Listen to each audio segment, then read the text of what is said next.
Ministro, o senhor tem acompanhado essas manifestações dos Estados Unidos, esse quebra-quebra todo que eles tiveram lá, porque a Suprema Corte revogou o aborto? O senhor chegou a acompanhar as manifestações? Tem acompanhado, são manifestações da mesma natureza dessas manifestações que têm alcançado os Estados Unidos em torno dessa agenda identitária.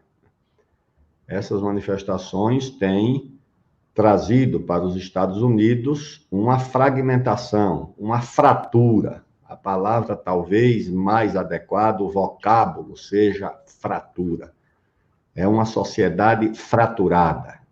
Claro que se mantém de pé, porque os fatores de coesão são muito fortes, que é uma diplomacia temida no mundo inteiro, uma presença militar muito forte em todo o mundo, com armas nucleares, não tem poder dissuasório, ou, se quiserem, intimidatório maior do que você ter uma arma nuclear na sua vizinhança. Eles têm armas nucleares na Europa, no Japão, na Coreia, seja mais por onde.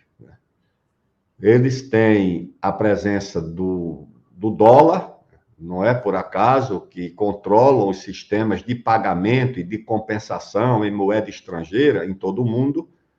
Isso ainda também não foi abalado. Os chineses, os russos procuram uma alternativa, mas é ainda uma ação muito isolada. O sistema de pagamentos ainda é controlado pelos americanos. Tanto isso é real que permite prender cidadãos de qualquer país do mundo sem ter cometido nenhum crime nos Estados Unidos, como foi o caso desse pessoal da FIFA. Não houve crime cometido nos Estados Unidos. O crime pelo qual eles foram acusados é que a propina que teriam recebido transitou nesse sistema de compensação e de pagamentos que passa pelos Estados Unidos. Foi isso que permitiu que eles fossem lá na Suíça e, numa operação de extraterritorialidade, que era o princípio legal que orientava a ação do Império Britânico, porque um membro do exército britânico cometia um crime no Brasil e ele era julgado na Inglaterra, tá certo? Não era julgado aqui. Era a justiça de extraterritorialidade. E os Estados Unidos aplicam isso hoje em dia. Então, vão lá e prendem cidadãos, como prenderam até o brasileiro, prenderam paraguaios, argentinos, uruguaios, gente ali da América Central, da CONCACAF, saiu prendendo muita gente. E o princípio era justificado por isso, porque essa propina teria passado, de alguma forma, por esse sistema de pagamento e de compensação situado nos Estados Unidos. Então, eles têm esse poder. Eles têm o poder cultural, a influência da música, do cinema, da cultura, dos costumes, que, depois da Segunda Guerra, tornou-se muito forte no mundo.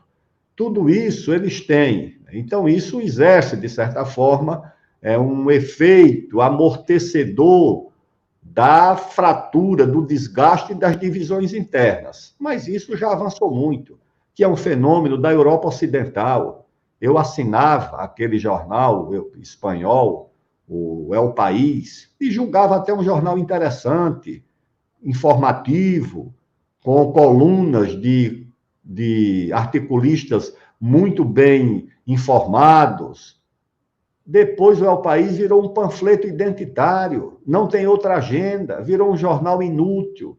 Inclusive fechou as suas sucursais aqui pela América do Sul, pelo Brasil, não tinha mais leitores, porque não fez por onde ter mesmo não, virou um panfleto. A agenda espanhola é isso.